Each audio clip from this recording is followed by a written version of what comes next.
ਸਵਾਗਤ ਸਾਰਿਆਂ ਦਾ। My name is Ekam Singh Pannu and this is the English family YouTube channel. ਬਹੁਤ ਬੱਚਿਆਂ ਨੂੰ ਪੜ੍ਹਾਇਆ ਐਂਡ ਬੱਚਿਆਂ ਦੇ ਬੈਂਡ ਆਏ ਐਂਡ ਬਹੁਤ ਖੁਸ਼ੀ ਹੁੰਦੀ ਹੈ, ਪਰ ਸਭ ਤੋਂ ਚੰਗਾ ਉਦੋਂ ਲੱਗਦਾ ਹੈ ਜਦ ਤੁਹਾਡਾ ਤੁਹਾਡਾ ਆਪਣਾ ਦੋਸਤ ਜੋ ਤੁਹਾਡੇ ਨਾਲ ਪੜ੍ਹਿਆ ਹੋਵੇ, ਤੁਹਾਡੇ ਸਕੂਲ ਵਿੱਚ ਪੜ੍ਹਿਆ ਹੋਵੇ, ਉਹ ਇੱਕ ਐਸਾ ਮੁਕਾਮ ਹਾਸਿਲ ਕਰਦਾ ਹੈ, ਉਹ 777-8 ਜੋ ਇੱਕ ਬੈਂਡ ਜੋ ਸਕੋਰ ਹੁੰਦਾ ਹੈ GT IELTS ਦਾ, ਜੋ ਉਹਨੂੰ ਕ੍ਰੈਕ ਕਰਦਾ ਹੈ ਐਂਡ ਪੂਰੇ ਜੋਰਾਂ ਸ਼ੋਰਾਂ ਦੇ ਨਾਲ, ਸ਼ਾਨੋ ਸ਼ੌਕਤ ਦੇ ਨਾਲ ਉਸ ਚੀਜ਼ ਨੂੰ ਹਾਸਿਲ ਕਰਕੇ ਦੂਜੇ ਲਈ ਇੱਕ ਮਿਸਾਲ ਬਣਦਾ ਹੈ। ਸੋ ਅੱਜ ਮੇਰੇ ਨਾਲ ਹੈ Robin Malhotra. We are friends and ਅਸੀਂ ਇੱਕੋ ਸਕੂਲ ਪੜ੍ਹੇ ਹਾਂ ਐਂਡ ਵੀ ਆਰ ਫਰੈਂਡਸ, ਇੱਕੋ ਸਕੂਲ ਪੜ੍ਹੇ ਹਾਂ, Swami Sandars public school Phagwara. And ਮੇਰੇ ਪਿਆਰੇ ਦੋਸਤ ਨੇ ਪਿੱਛੇ ਇੱਕ ਜਸਟ ਇਸੇ ਮੰਥ ਆਪਣਾ IELTS ਦਾ ਪੇਪਰ ਦਿੱਤਾ ਸੀਗਾ ਜਨਰਲ ਦਾ and he got very good band score.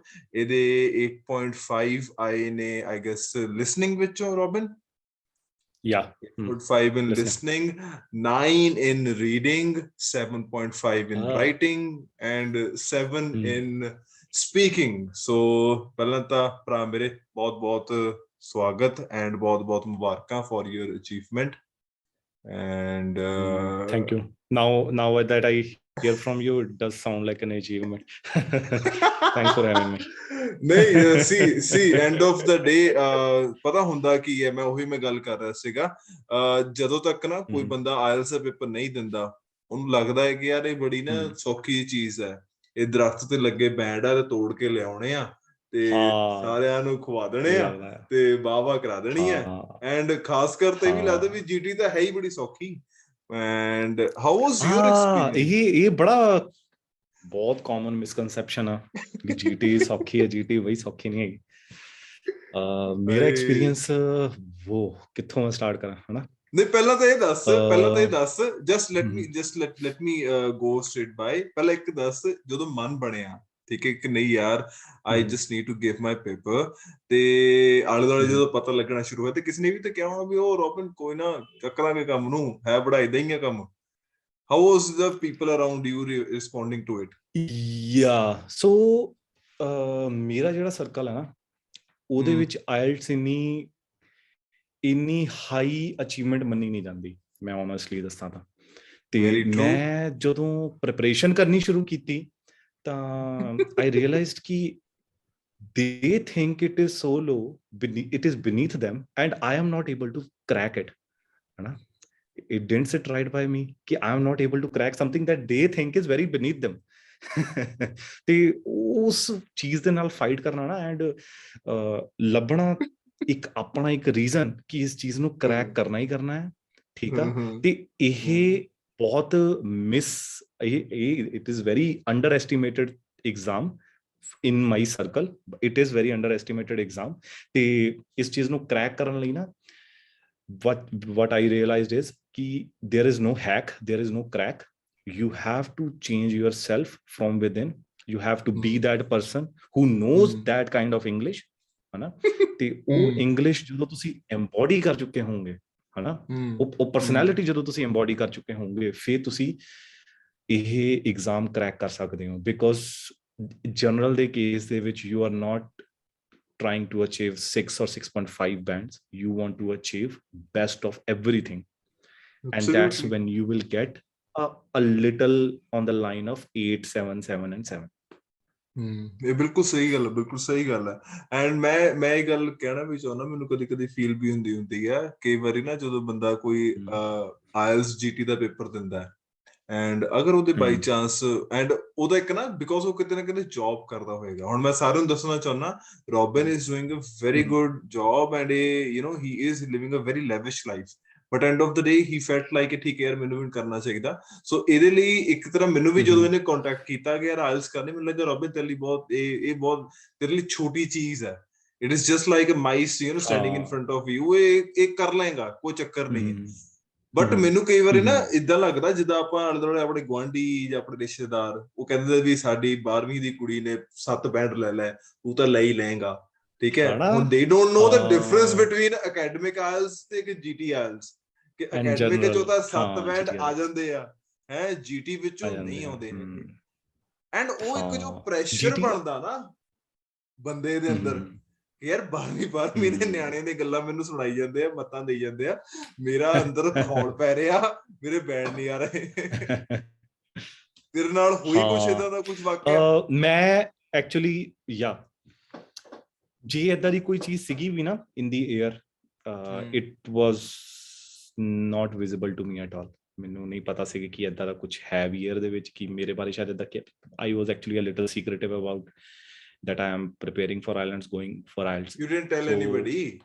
ਕਿਸੇ ਨੂੰ I didn't tell anybody. So coming to this question, right, ਕਿ ਮੈਂ ਏਦਾਂ ਦੀ ਕੋਈ ਚੀਜ਼ ਫੀਲ ਕੀਤੀ ਹੋਵੇ, ਨਹੀਂ ਮੈਂ ਨਹੀਂ ਫੀਲ ਕੀਤਾ ਕੁਝ ਵੀ। ਬਚ ਗਿਆ, ਮੈਨੂੰ ਸੀਗਾ ਕਿ ਇਹ ਮੇਰਾ ਟਾਰਗੇਟ ਆ, ਇਹ ਮੇਰਾ ਮਿਸ਼ਨ, ਤੇ ਇਹ ਮੇਰੇ ਮਿਸ਼ਨ ਦਾ ਇੱਕ ਛੋਟਾ ਜਿਹਾ ਪੜਾਅ ਵਾ ਤੇ ਮੈਂ ਪਾਰ ਕਰਨਾ, ਦੈਟਸ ਇਟ। ਉਹ ਭਾਵੇਂ ਕਿਸੇ ਵੀ ਤਰੀਕੇ ਨਾਲ ਕਰਾਂ, ਕੁਝ ਵੀ ਹੋ ਜਾਵੇ। ਮੈਂ ਕਿਸ ਤਰ੍ਹਾਂ ਦੀ ਪ੍ਰੀਪਰੇਸ਼ਨ ਕਰਨੀ ਆ, what I have to go through, I'll go through everything to be the best of best. It is actually a good strategy to not tell anybody ਕਿ ਯਾਰ ਐਡਾ ਖੌਰੂ ਪਾਉਣ ਦੀ ਕੀ ਲੋੜ ਹੈ, that if you're preparing for it, you're preparing for yourself. ਬਿਲਕੁਲ, ਹੈ ਨਾ? ਮਤਲਬ I think in this approach, right, you have to be very wise about who you tell this to, because there are obviously certain people that will be able to help you. In my case, you were able to help me a lot, Hana. I have one more friend who helped me in speaking, because he himself achieved 7.5 in speaking, so he was able to. Chandeep Singh. Good. ਨਹੀਂ, ਇੱਕ ਮੈਨੂੰ ਦੱਸ, just ਹੁਣ ਇੱਕ module by module ਚੱਲਦੇ ਹਾਂ, let's go module by module. let's do that, ਹਨਾ, let's do that। Listening ਵਿੱਚੋਂ 8.5 ਲੈਣੇ, that is around I guess 38 out of 40, ਇੰਨੇ ਕੁ ਬਣਦੇ ਆ, ਹਨਾ? So Robin, how you prepared for it? ਕਿਉਂਕਿ ਮੈਨੂੰ ਇੰਨਾ ਪਤਾ ਕਿ ਤੂੰ ਪ੍ਰੈਕਟਿਸ ਨਹੀਂ ਕੀਤੀ। We didn't solve much of the Cambridge listening, ਮੇਰੇ ਖਿਆਲ ਨਾਲ 15-20 ਜਾਂ ਇੰਨੀਆਂ ਕੀਤੀਆਂ ਹੋਣੀਆਂ, ਇਹ ਤੋਂ ਵੱਧ ਨਹੀਂ ਕੀਤੀਆਂ ਹੋਣੀਆਂ। 15 ਵੀ ਜ਼ਿਆਦਾ ਬੋਲ ਗਿਆ or little less than that, I think। ਹਾਂ, ਸ਼ਾਇਦ 10 ਜਾਂ 11 ਕੀਤੀਆਂ। ਹਾਂ। So how was your temperament regarding the listening part? I was not temperament at all। ਜਦੋਂ ਮੈਂ ਪਹਿਲਾਂ ਕੀਤਾ ਸਾਰਾ ਦਾ ਸਾਰਾ, ਤੇ ਮੇਰੇ ਮਾਰਕਸ ਨਹੀਂ ਆ ਰਹੇ ਸੀਗੇ ਉਹਦੇ ਵਿੱਚ ਨਾ, ਬਿਲਕੁਲ ਵੀ। ਤੇ ਨਾਓ ਲਿਸਨਿੰਗ ਦਾ ਜਿਹੜਾ ਬੈਂਡ ਚਾਰਟ ਆ, ਉਹ ਥੋੜਾ ਟ੍ਰਿਕੀ ਹੈ, ਹਨਾ? So what I saw is how many questions I get to do wrong, ਤੇ ਉਹ ਕਾਫੀ ਜ਼ਿਆਦਾ ਹੋ ਜਾਂਦੇ ਸੀ ਮੇਰੇ। ਕਦੀ 31 ਸਕੋਰਸ ਆਉਂਦੇ ਸੀ, 30 ਸਕੋਰਸ ਆਉਂਦੇ ਸੀਗੇ। ਫਿਰ ਓਬਵੀਅਸਲੀ ਆਈ ਅੰਡਰਸਟੂਡ ਕਿ ਲਿਸਨਿੰਗ ਦੇ ਵਾਸਤੇ ਮੈਨੂੰ ਇੱਕ ਸਟ੍ਰੈਟਜੀ ਚਾਹੀਦੀ ਆ, ਤੇ ਉਸ ਸਟ੍ਰੈਟਜੀ ਵਾਸਤੇ ਮੈਂ ਓਬਵੀਅਸਲੀ, ਹਨਾ, ਤੂੰ ਮੈਨੂੰ ਕਾਫੀ ਗਾਈਡ ਕੀਤਾ ਉਸ ਚੀਜ਼ ਵਾਸਤੇ, ਤੇ ਉਹ ਗਾਈਡੈਂਸ ਤੇ ਕੁਝ ਮੈਂ ਹੋਰ ਵੀ ਬਹੁਤ ਆਪਣੇ ਵੱਲੋਂ ਹਰ ਥਾਂ ਤੇ ਜਾ ਰਿਹਾ ਸੀਗਾ। I still remember ਤੂੰ ਮੈਨੂੰ ਇੱਕ ਵਾਰੀ ਰੋਬਿਨ, ਹਾਂ, ਤੂੰ ਮੈਨੂੰ ਇੱਕ ਵਾਰੀ ਕਿਹਾ ਸੀ you were listening to various kind of podcasts and all, podcast ਸੁਣਨੇ ਸ਼ੁਰੂ ਕੀਤੇ ਸੀਗੇ। I am coming to that, yes, yeah। So listening, ਹਨਾ, listening in itself listening ਨਹੀਂ ਹੈਗੀ। listening ਇੱਕ ਮਲਟੀਪਲ ਟਾਸਕ ਆ, ਕਿ ਤੁਸੀਂ ਕਈ ਚੀਜ਼ਾਂ ਇੱਕ ਟਾਈਮ ਤੇ ਕਰਨੀਆਂ, because you're listening to it, you're trying to understand it, you're trying to find what the question is, what that question means, and you have to understand the meaning of that question. You'll have to link it, and then you have to write it. These are 4 to 5 things you have to do at one point। So ਇਹਦੇ ਵਾਸਤੇ ਤੁਹਾਡਾ ਇੱਕ mental focus ਚਾਹੀਦਾ ਹੈ, ਹਨਾ? ਉਹ mental focus ਜੇ ਤੁਹਾਡਾ ਟੁੱਟਦਾ ਆ, ਤਾਂ ਉੱਥੇ ਫਿਰ ਤੁਸੀਂ ਜਾਂਦੇ ਲੱਗਦੇ ਹੋ। ਤੇ ਉਹ ਲੋਕਾਂ ਦਾ ਮੈਂਟਲ ਫੋਕਸ ਜਿਹੜਾ ਨਾ, ਮੇਰਾ ਵੀ ਏਦਾਂ ਹੀ ਸੀ ਕਿ ਕੁਝ 30 ਸੈਕਿੰਡਸ ਦਾ, 40 ਸੈਕਿੰਡਸ ਦਾ ਇੰਨਾ ਸੀ, ਉਸ ਤੋਂ ਬਾਅਦ ਮੈਂ ਭੁੱਲ ਜਾਂਦਾ ਸੀ ਕੀ ਹੋਇਆ। ਸੋ ਉਹਦੇ ਵਾਸਤੇ ਫਿਰ ਮੈਂ ਕੀ ਕੀਤਾ ਸੀਗਾ, ਮੈਂ ਸਵੇਰੇ ਜਿਮ ਜਾਂਦਾ ਸੀ ਤੇ ਮੈਂ ਪੋਡਕਾਸਟ ਸੁਣਨੇ ਹਨ। So I used to listen to Spotify podcast। I started with just BBC News channel, that's what I started with। So eventually I turned to some of the good podcasts like Joe Rogan podcast, Jordan Peterson। So ਇੱਕ point ਤੇ ਮੈਂ ਭੁੱਲ ਚੁੱਕਾ ਸੀ ਕਿ ਮੈਂ IELTS ਦੀ ਵੀ preparation ਕਰ ਰਿਹਾ ਹਾਂ। ਮੈਨੂੰ ਵਧੀਆ ਲੱਗ ਰਹੀਆਂ ਸੀ ਉਹ ਚੀਜ਼ਾਂ ਨਾ, ਮੈਨੂੰ ਗਰੋਥ ਦੇ ਰਹੀਆਂ। ਇਵੈਂਚੁਅਲੀ ਮੈਨੂੰ ਸਮਝ ਆਉਣ ਲੱਗ ਪਈ। ਤੇ ਉਸ ਤੋਂ ਬਾਅਦ ਜਦੋਂ I went back to, so see, I was trying to sharpen my X as much as I can। so ਜਦੋਂ ਮੈਂ ਵਾਪਸ ਗਿਆ ਲਿਸਨਿੰਗ ਦੇ ਮੋਡਿਊਲ ਦੇ ਉੱਤੇ, ਤੇ ਮੇਰਾ ਹੌਲੀ ਚੇਂਜ ਆ ਰਿਹਾ ਸੀਗਾ। ਤੇ ਹੁਣ ਮੈਂ IELTS ਹੋ ਵੀ ਚੁੱਕੀ ਹੈ ਸਾਰੀ ਦੀ ਸਾਰੀ, ਤਾਂ ਵੀ ਮੈਂ ਉਹ ਹੈਬਿਟ ਨਹੀਂ ਛੱਡ ਰਿਹਾ ਆਪਣੀ podcast. Still you're listening to those podcasts? I still listen to podcast, yeah। That's good। ਇਹ ਸਗੋਂ ਚੰਗੀ ਚੀਜ਼ ਹੈ, listening and even imbibing that for the whole life। That's very good. Reading ਕਿੱਦਾਂ ਰਹੀ? ਬਿਲਕੁਲ। ਹਾਂ, how was the reading part? 9 band ਲੈਣੇ ਭਾਈ। ਰੀਡਿੰਗ 40 ਚੋਂ 40 ਹਨਾ ਠੀਕ ਹੈ। Reading It was fine. Baba ji ਇੰਨੇ ਸਰਪ੍ਰਾਈਜ਼ਿੰਗ ਬੈਂਡ ਸੀ ਲੈ ਗਏ। ਜਦੋਂ ਮੈਂ ਖੁਦ ਵੀ ਜਦੋਂ ਐਕਸਪੈਕਟ ਨਹੀਂ ਕੀਤਾ ਸੀਗਾ ਕਿ reading I just thought you'll get 9 in listening but not reading ਵਿੱਚੋਂ you'll get 7.5 8 8.5 ਇੰਨੇ ਕਿ ਮੇਰੇ ਦਿਮਾਗ ਵਿੱਚ ਸੀਗੇ but 9 was literally a surprise for me.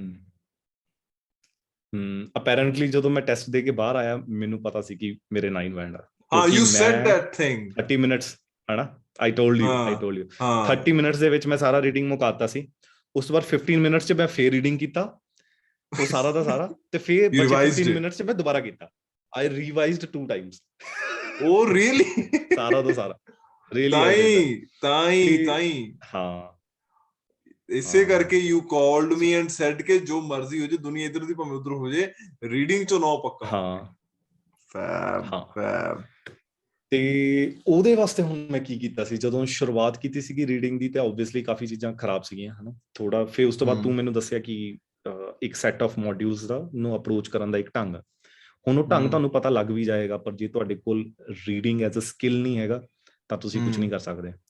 ਮੈਂ ਸ਼ੁਰੂਆਤ ਦੇ ਵਿੱਚ ਜੋ ਕਿਹਾ ਕਿ there is no hack to it nothing at all ਤੁਹਾਨੂੰ ਅੰਦਰੋਂ ਚੇਂਜ ਹੋਣਾ ਪੈਣਾ ਸੋ ਉਹਦੇ ਵਾਸਤੇ ਮੈਂ ਕੀ ਕੀਤਾ ਸੀ I bought a Kindle so obviously hana you can buy any books or you can read any books so I was always a book reader but main kar nahi reha si kafi der to because of job and everything so I took this opportunity I took it upon myself I bought a Kindle I had already a list of some books and I just started going through it like crazy ਸੌਣ ਤੋਂ ਪਹਿਲਾਂ 1.5 ਤੋਂ 2 ਘੰਟੇ ਮੈਂ ਸਿਰਫ ਆਪਣਾ Kindle ਪੜ੍ਹਨਾ ਹੈ ਤੇ ਮੈਂ ਇਹੀ ਕਰ ਰਿਹਾ ਸੀ ਕਾਫੀ ਦੇਰ ਦਾ ਵੀਕਸ ਆਫਟਰ ਵੀਕਸ ਰੋਜ਼ ਵਿਦਆਊਟ ਐਨੀ ਡੇ ਆਫ ਮੈਂ ਇਹ ਕਰ ਰਿਹਾ ਮੈਂ ਹੁਣ ਵੀ ਕਰ ਰਿਹਾ ਹਾਂ ਮੈਨੂੰ ਵਧੀਆ ਲੱਗ ਰਿਹਾ ਮੈਨੂੰ ਬਹੁਤ ਵਧੀਆ ਲੱਗ ਰਿਹਾ ਕਿ ਇਸ ਆਇਲਟਸ ਦੀ ਜਰਨੀ ਤੋਂ ਮੈਂ ਕੁਝ ਹੈਬਿਟਸ ਪਿਕ ਕੀਤੀਆਂ ਆ ਤੇ ਸੀ ਮਾਈ ਅਪਰੋਚ ਮੈਂ ਆਪਣੀ ਅਪਰੋਚ ਬਿਲਕੁਲ ਚੇਂਜ ਕਰ ਚੁੱਕਾ ਸੀ ਮੈਂ ਇਹ ਦੇਖ ਹੀ ਨਹੀਂ ਰਿਹਾ ਸੀ ਕਿ ਮੈਂ ਆਇਲਟਸ ਕਰੈਕ ਕਰਨੀ ਹੈ ਮੈਂ ਅਪਰੋਚ ਮੇਰੀ ਸੀਗੀ ਮੈਂ ਆਪਣੇ ਆਪ ਨੂੰ ਅੰਦਰੋਂ ਉਹ ਪਰਸਨ ਬਣਾਉਣਾ ਆ ਜਿਹਦੇ ਵਾਸਤੇ ਆਇਲਟਸ ਕੁਛ ਨਾ ਹੋਵੇ ਹਾਂ ਜਿਹਦੇ ਵਾਸਤੇ ਆਇਲਟਸ ਕੁਛ ਨਾ ਹੋਵੇ ਤੇ ਉਹ ਹੌਲੀ ਹੌਲੀ ਮੈਂ ਬੁੱਕਸ ਜਿਹੜੀਆਂ ਵੀ ਤੁਹਾਨੂੰ ਪਸੰਦ ਆ ਤੁਸੀਂ ਪੜ੍ਹਨੀਆਂ ਸ਼ੁਰੂ ਕਰ ਸਕਦੇ ਹੋ ਹਨਾ ਤੁਸੀਂ you start with some easy stuff eventually ਤੁਹਾਡੀ ਸਪੀਡ ਬਣ ਜਾਏਗੀ ਹਨਾ ਤੁਹਾਨੂੰ ਸਿੱਖਣ ਨੂੰ ਤਾਂ ਮਿਲੂਗਾ ਆਈਡੀਆਜ਼ ਜਿਹੜੀਆਂ ਉਹੀ ਆਈਡੀਆਜ਼ ਬਾਅਦ ਚ ਰਾਈਟਿੰਗ ਚ ਕੰਮ ਆਣੇ ਆ ਜਿਹੜੇ ਤੁਸੀਂ ਰੀਡਿੰਗ ਦੇ ਵਿੱਚ ਪੜੋਗੇ ਸਾਰੇ absolutely ਵੈਸੇ it's a very good thing that you were preparing for IELTS by not preparing for the IELTS ਮਤਲਬ IELTS ਵੀ prepare ਨਹੀਂ ਕਰ ਰਿਹਾ ਸੀਗਾ you were preparing for yourself and IELTS ਦਾ ਕੰਮ ਨਾਲ ਹੋ ਰਿਹਾ ਸੀਗਾ ਐਂਡ ਇਹ ਗੱਲ ਬਹੁਤ ਵਧੀਆ ਹੈ ਕਿ ਰੀਡਿੰਗ ਦੇ ਟੌਪਿਕ ਉਧਰ ਯੂਜ਼ ਹੁੰਦੇ ਨੇ ਗੁੱਡ ਹਾਂਜੀ ਹੁਣ Kindle ਦੇ ਵਿੱਚ ਇੱਕ ਦੋ ਚੀਜ਼ਾਂ ਨਾ ਤੁਹਾਨੂੰ ਜੇ ਵਰਡ ਸਮਝ ਨਹੀਂ ਆ ਰਿਹਾ you long press it and you will get the meaning out of it ਹੌਲੀ ਹੌਲੀ ਤੁਹਾਨੂੰ ਉਹ ਵਰਡਸ ਜਿਹੜੇ ਆ ਨਾ ਉਹ ਦਿਮਾਗ 'ਚ ਪਾਣੀ ਸ਼ੁਰੂ ਹੋ ਜਾਂਦੇ ਨੇ ਏਦਾਂ ਤੁਹਾਡੀ ਵੋਕੈਬਲਰੀ ਵੱਧ ਜਾਂਦੀ ਹੈ ਹੌਲੀ ਹੌਲੀ ਹਨਾ ਹੁਣ ਨਿਊਜ਼ਪੇਪਰ ਤੇ ਤੁਸੀਂ ਲੌਂਗ ਪ੍ਰੈਸ ਕਰਕੇ ਮੀਨਿੰਗ ਨਹੀਂ ਦੇਖ ਸਕਦੇ ਨਾ ਉਹ ਥੋੜੀ ਹੁੰਦਾ ਕਿ ਯੂ ਪਿਕ ਡੂ ਇਟ ਨਹੀਂ ਹੁੰਦਾ ਸਹੀ ਤਾਂ ਹੈ ਇਹ ਤਾਂ ਹੈ ਅੱਛਾ ਹਾਊ ਵਾਸ ਯੂਰ ਰਾਈਟਿੰਗ ਭਾਜੀ ਰਾਈਟਿੰਗ ਕਿਦਾਂ ਲੱਗੀ writing I was very poor in writing when I started you have so many evidences of that I used to give you the writing and you used to tell me that ki ye tu writing nahi likhi ye tu bullet points likhe ਹਾਂ ਮੈਨੂੰ ਯਾਦ ਹੈ ਮਨਦੀਪ ਨੇ ਵੀ ਮੈਨੂੰ ਇੱਕ ਗੱਲ ਕਹੀ ਕਹਿੰਦੀ ਰੋਬਿਨ ਨੋਜ਼ ਆਨਸਰਸ ਬਟ ਉਹ ਲਿਖ ਸਿਰਫ ਆਨਸਰ ਹੀ ਦੇ ਰਿਹਾ ਹੁੰਦਾ ਹੀ is not even thinking about ਕਿ ਆਨਸਰ ਨੂੰ ਚੱਜ ਨਾਲ ਲਿਖਣਾ ਕਿੱਦਾਂ ਹੈ ਹੁਣ ਪ੍ਰੋਬਲਮ ਮੇਰੇ ਲਈ ਇਹ ਹੋ ਰਹੀ ਸੀ ਜੋ ਕਿ ਮੈਂ ਰਿਅਲਾਈਜ਼ ਕੀਤੀ ਕਿ ਮੈਂ ਕੁਐਸਚਨ ਪੜਿਆ ਆ ਮੈਂ ਕੁਐਸਚਨ ਭੁੱਲ ਚੁੱਕਾ ਆ ਮੈਂ ਕੁਐਸਚਨ ਦਾ ਕੁਝ ਆਪਣੀ ਅੰਡਰਸਟੈਂਡਿੰਗ ਲਿੱਤੀ ਆ ਤੇ ਹੁਣ ਮੈਂ ਆਨਸਰ ਲਿਖ ਰਿਹਾ ਹੁਣ ਮੈਂ ਆਨਸਰ ਲੱਭਦੇ ਮੈਂ ਉਹ ਵੀ ਭੁੱਲ ਚੁੱਕਾ ਆ ਹੁਣ ਮੇਰੀ ਸਟੋਰੀ ਕਿਤੇ ਹੋਰ ਜਾ ਰਹੀ ਆ ਉਸ ਵੱਲ ਜਿੱਧਰ ਮੇਰਾ ਮਨ ਆ ਜੋ ਮੈਂ ਲਿਖਣਾ ਚਾਹੁੰਦਾ ਉਹ ਤੂੰ ਮੈਨੂੰ ਕੁਐਸਚਨ ਨਾ ਵੀ ਪੁੱਛਿਆ ਹੁੰਦਾ ਮੈਂ ਲਿਖਣਾ ਸੀ ਉਹ so stupid see it again boils down to one thing focus what are you reading what are you taking it in ਹਨਾ ਤੁਹਾਡਾ ਕਨਸੈਂਟਰੇਸ਼ਨ ਕਿੰਨਾ ਤੁਸੀਂ ਮੂਮੈਂਟ ਚ ਕਿੰਨੇ ਹੋ ਤੇ ਜੇ ਤੁਹਾਡੇ ਕੋਲ ਵੋਕੈਬਲਰੀ ਹੈਗੀ ਹੈ ਸਭ ਕੁਝ ਹੈਗਾ ਆ ਯਾਰ ਤੁਹਾਡੇ ਕੋਲ ਫੋਕਸ ਹੈ ਨਹੀਂਗਾ ਤੇ ਹਨਾ ਕੋਈ ਉਹਦਾ ਕੋਈ ਫਾਇਦਾ ਨਹੀਂ ਹੈ ਹਾਂ ਸੋ what did I do ਉਸ ਦਿਨ ਹਨਾ we got frustrated ਕਿ ਮੈਨੂੰ ਕੁਝ ਸਮਝ ਨਹੀਂ ਲੱਗ ਰਿਹਾ so I broke it down to atomic levels ਕਿ ਲਿਖਣਾ ਕੀ ਆ ਨਾ ਉਹਦੇ ਟੈਂਪਲੇਟ ਦੇ ਮੈਨੂੰ ਕੀ ਹੈ, ਟੈਂਪਲੇਟ ਕੀ ਹੈ।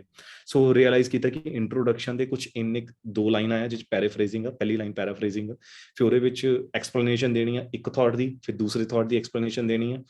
ਉਹ ਥਾਟਸ ਹੋਣੇ ਚਾਹੀਦੇ ਆ ਜਿਨ੍ਹਾਂ ਦੇ ਤੁਸੀਂ ਥੱਲੇ ਪੈਰਾਗ੍ਰਾਫਸ ਬਣਾਉਣੇ ਆ 2, ਤੇ ਉੱਥੇ ਤੁਹਾਡੀ ਆਉਂਦੀ ਹੈ ਕੋਹੀਜਨ, ਇਹ ਆਉਂਦੀ ਤੁਹਾਡੀ ਕੋਹੀਜਨ, ਐਬਸੋਲੂਟਲੀ। ਹੈਨਾ।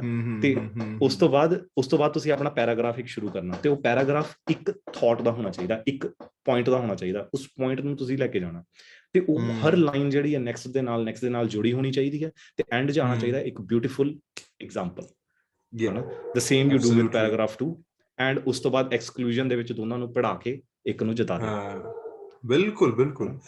ਅੱਛਾ ਮੈਨੂੰ ਇੱਕ ਦੱਸ, ਜਿਹੜੀ ਜਿੱਥੇ ਆ ਕੇ ਚੀਜ਼ ਫਸਦੀ ਹੁੰਦੀ ਹੈ, ਐਂਡ ਆਪਾਂ ਉਸ ਬਾਰੇ ਬਹੁਤ ਡਰਿਲਿੰਗ ਕੀਤੀ ਸੀਗੀ, that was about how to understand the question ਕਿੱਦਾਂ ਸਮਝਣਾ ਹੈ, ਇਹਦੇ ਬਾਰੇ ਦੱਸ ਤੂੰ। ਲਿਖਣਾ ਤਾਂ ਠੀਕ ਹੈ, ਮੈਂ ਸਮਝ ਗਿਆ, what was your main thought of understanding the question ਤੁਸੀਂ ਸਮਝਣਾ ਯਾਰ, I think you have to dull all the other noises of your surrounding, because that's your enemy. You are yourself's enemy in ਇਸ case ਦੇ ਵਿੱਚ। ਤੁਸੀਂ ਆਪਣਾ question ਪੜ੍ਹਦੇ ਹੋ, ਤੁਹਾਡੇ ਕੋਲ ਮਿਲੀਅਨਸ ਆਫ ਥਾਟਸ ਕਿੰਨੇ ਸਾਰੇ ਆ ਜਿਹੜੇ ਆ ਜਾਂਦੇ ਆ, ਤੇ ਉਹਦੇ ਵਿੱਚੋਂ ਇੱਕ ਚੂਜ਼ ਕਰਨ ਲੱਗਦੇ ਹੋ, ਬਟ ਤੁਹਾਨੂੰ ਵੀ ਨਹੀਂ ਪਤਾ ਕਿ ਤੁਸੀਂ ਕਦੋਂ ਆਪਣੇ ਹੀ ਥਾਟਸ ਤੋਂ ਓਵਰਪਾਵਰ ਹੋ ਚੁੱਕੇ ਹੋ। ਤੇ I think it comes with practice, ਕਿ ਜਿਹੜੀ ਤੁਸੀਂ ਰੀਡਿੰਗ ਦੇ ਵਿੱਚ ਕੀਤੀ ਸੀ ਉਹਦੇ ਵਿੱਚ ਤੁਹਾਡਾ ਇੱਕ ਫੋਕਸ ਬਣਦਾ ਹੈ, ਤੁਸੀਂ ਜਿਹੜੇ ਪੋਡਕਾਸਟ ਸੁਣਨ ਦੇ ਵਿੱਚ ਕੀਤੀ ਸੀ ਉਹਦੇ ਵਿੱਚ ਤੁਹਾਡਾ ਇੱਕ ਫੋਕਸ ਬਣਦਾ ਆ। Meditation will help you a lot, it helped me, ਠੀਕ ਹੈ। I was able to concentrate and focus more clearly, ਤੇ ਉਹਦਾ ਹੀ ਇੱਕ ਰਿਜ਼ਲਟ ਸੀ ਕਿ ਜਦੋਂ ਤੁਸੀਂ ਕੁਐਸਚਨ ਬਸ ਪੜ੍ਹੋ ਤੇ ਤੁਹਾਨੂੰ ਪਤਾ ਹੈ ਕਿ ਇਹਨਾਂ ਨੇ ਜੋ ਪੁੱਛਿਆ ਪਹਿਲਾਂ ਉਹਦੇ ਵੱਲ ਫੋਕਸ ਕਰੋ, ਹੋਰ ਕਿਤੇ ਨਹੀਂ ਜਾਣਾ, ਕੋਈ ਹੋਰ ਥਾਟ ਨਹੀਂ ਹੈਗਾ। ਉਸ ਕੁਐਸਚਨ ਨੂੰ ਦੁਬਾਰਾ ਪੜ੍ਹੋ, ਕਿਉਂਕਿ ਜੋ ਤੁਸੀਂ ਪਹਿਲਾਂ ਸਮਝਿਆ ਉਹ ਪੋਸੀਬਲੀ ਤੁਸੀਂ ਗਲਤ ਸਮਝ ਲਿਆ ਹੈ। ਤੇ ਫਿਰ ਆ ਜਾਂਦੀ ਆ ਸਿੰਪਲ ਚੀਜ਼। ਹੁਣ ਬਿਕੋਜ਼ ਆਇਲਟਸ ਜਿਹੜੀ ਹੈ ਨਾ, ਉਹ ਇੰਡੀਅਨ ਟੈਸਟ ਨਹੀਂ ਹੈਗਾ, IDP ਟੈਸਟ ਆ, ਹਨਾ। IDP ਦਾ ਟੈਸਟ ਆ, ਆਸਟ੍ਰੇਲੀਅਨ ਟੈਸਟ ਆ, ਕੈਨੇਡੀਅਨ ਟੈਸਟ ਆ, ਹਨਾ, ਤੁਸੀਂ ਕਹਿ ਸਕਦੇ ਹੋ ਇਸ ਚੀਜ਼ ਤੇ। ਨਾਓ ਇਹ ਜਿਹੜਾ ਮਾਈਂਡਸੈਟ ਹੈ ਨਾ, it's a mindset of western and eastern. You have to understand ਕਿ it is a Western test, है ना, Western test, and they don't like taking a partial stand anywhere. They like to take a concrete stand. Either if you black or white. agree partially, either black or white. If you agree partially, you have to be very, very competent. Are you able to support that it is partial? But if you just agree to one thing, I agree or I disagree, that will be actually more helpful to you, because this is the Western thinking you are competing with.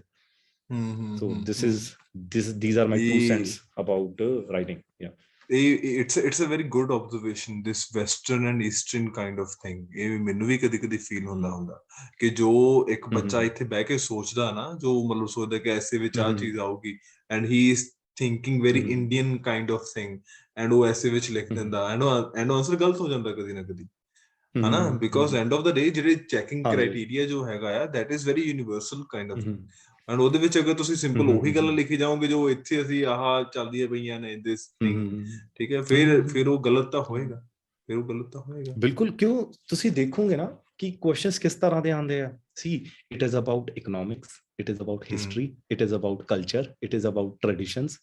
ਕਿੱਥੋਂ ਪੜ੍ਹਨੀਆਂ ਉਹ ਚੀਜ਼ਾਂ? ਤੁਹਾਨੂੰ ਕੋਈ ਨਹੀਂ ਦੱਸੇਗਾ ਉਹ ਚੀਜ਼ਾਂ ਬਾਰੇ। ਬੁੱਕਸ ਚੱਕੋ, ਬੁੱਕਸ ਪੜ੍ਹੋ, ਹਨਾ, ਉਹ ਬੁੱਕਸ ਚ ਨੌਲੇਜ ਪਕੜੋ ਯਾਰ। And it is never about political. It is never about political. It is never about political. It is never about religion. You don't have to take a Congress.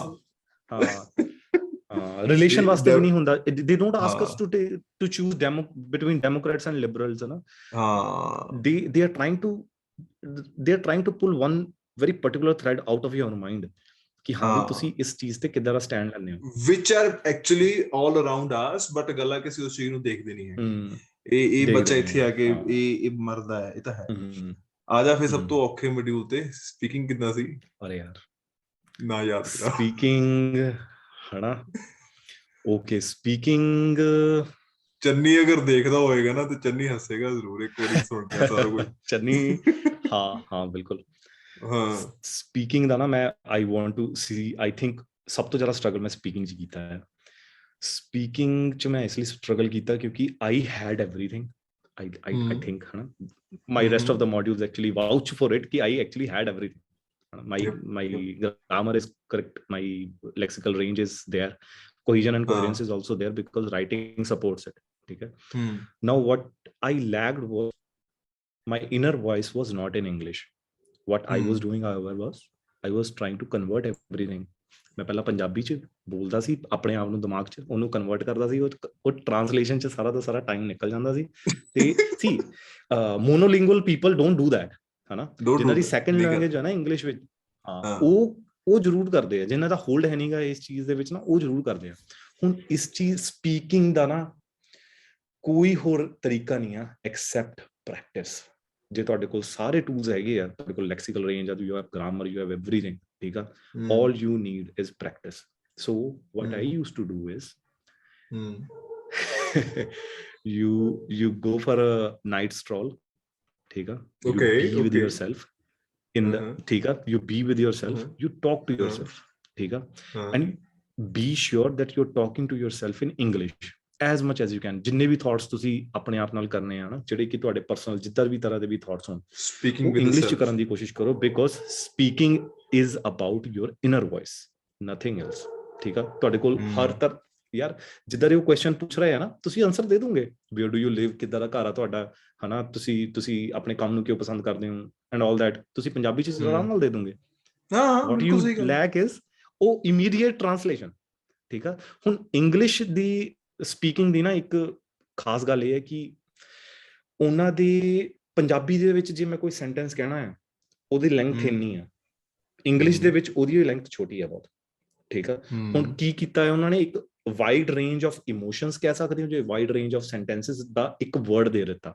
ਹਨਾ ਜਿੱਦਾਂ ਕਿ ਰੱਬ ਹਰ ਜਗ੍ਹਾ ਮੌਜੂਦ ਆ ਹਨਾ ਉਹਦਾ ਸਿੰਪਲ ਇੱਕ ਵਰਡ ਆ ਓਮਨੀ ਪ੍ਰੈਜ਼ੈਂਟ ਹਨਾ ਹੁਣ ਥਾਟ ਪ੍ਰੋਸੈਸ ਦੀ ਇੱਕ ਸਪੀਡ ਹੁੰਦੀ ਹੈ ਠੀਕ ਆ ਉਹ ਸਪੀਡ ਸਾਡੀ ਕਿਸ ਹਿਸਾਬ ਦੀ ਆ ਸਾਡੀ ਪੰਜਾਬੀ ਜਾਂ ਹਿੰਦੀ ਦੇ ਹਿਸਾਬ ਦੀ ਆ ਤੇ ਪੰਜਾਬੀ ਤੇ ਹਿੰਦੀ ਦੇ ਕਾਫੀ ਸਾਰੇ ਵਰਡਸ ਲੱਗ ਜਾਂਦੇ ਆ ਇੱਕ ਥਾਟ ਨੂੰ ਐਕਸਪ੍ਰੈਸ ਕਰਨ ਲਈ but English people are fast because they have these shortcuts right for every thought a small word absolutely a small word they are able to think fast actually thought wise they are able to think fast ਉਸ ਚੀਜ਼ ਨਾਲ ਜੇ ਤੁਸੀਂ keep up ਕਰਨਾ ਆ what you can do is speak slow that's one thing speak slow now the second thing that students feel very trouble in that is ums and ahs ਉਹਦਾ ਸਿਰਫ ਤੇ ਸਿਰਫ ਇੱਕ ਰੂਲ ਆ ums ਤੇ ahs ਨੂੰ ਟੈਕਲ ਕਰਨ ਲਈ keep your mouth shut ਤੇ ਆ ਉਦੋਂ ਨਿਕਲਦੇ ਆ ਜਦੋਂ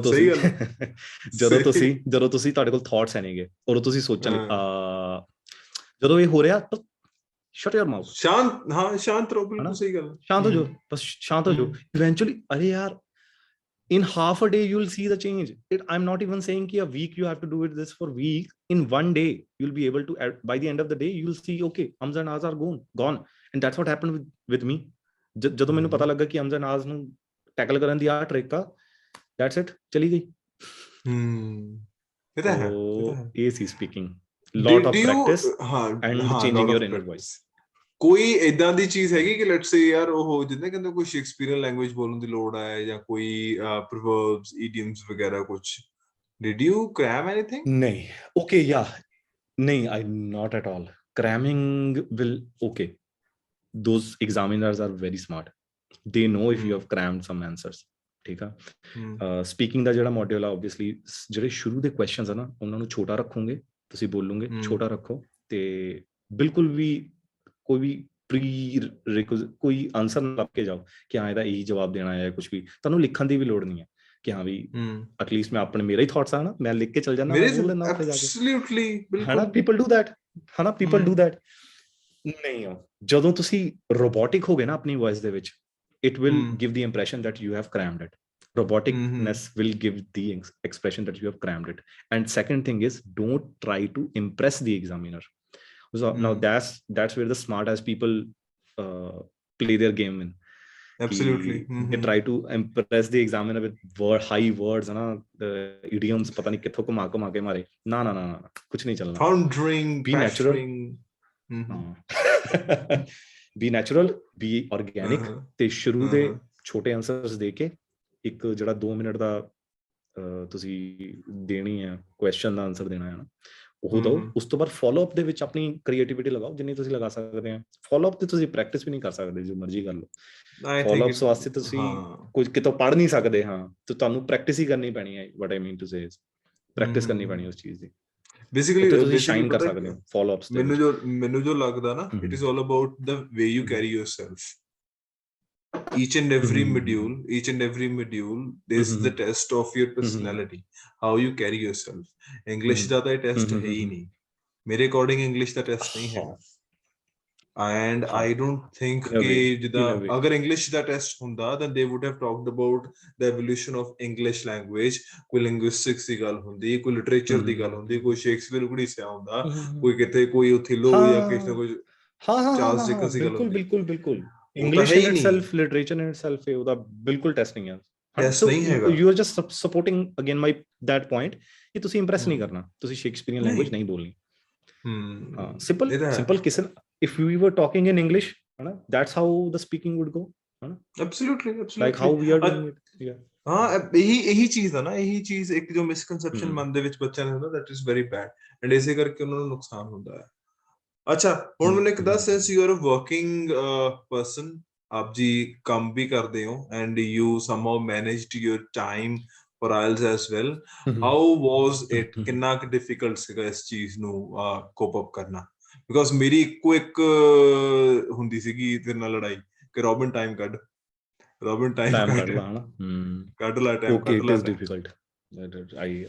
I won't kid myself, it was difficult ਕਿਉਂਕਿ you have a limited will throughout the day, where if you spend that will in your work, you won't have the same energy for your preparation of IELTS. So this is a trade-off. The question that you have to ask yourself is, if 10 years goes by and you still think about the dream that you had 10 years ago, ਤੇ ਕਾਸ਼ ਮੈਂ ਉਹ time devote ਕਰ ਦਿੰਦਾ ਉਸ ਵੇਲੇ, when I was still in my 25s or 26, ਮੈਂ ਉਦੋਂ ਆਪਣਾ ਟਾਈਮ ਡਿਵੋਟ ਕਰ ਦਿੰਦਾ ਥੋੜਾ ਜਿਹਾ, ਮੇਰੀ ਅੱਜ ਲਾਈਫ ਬਿਲਕੁਲ ਅਲੱਗ ਹੋਣੀ ਸੀ।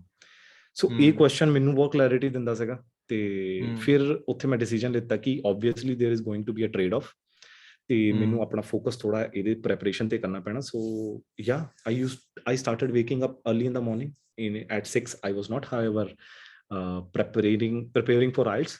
I just went to gym with my earpods on, with my podcast still running in the background. I went to gym, ਤੇ ਉਸ ਤੋਂ ਬਾਅਦ ਰਾਤ ਨੂੰ ਜਦੋਂ ਮੈਂ ਸੈਰ ਕਰਨੀ, I still had my earpods.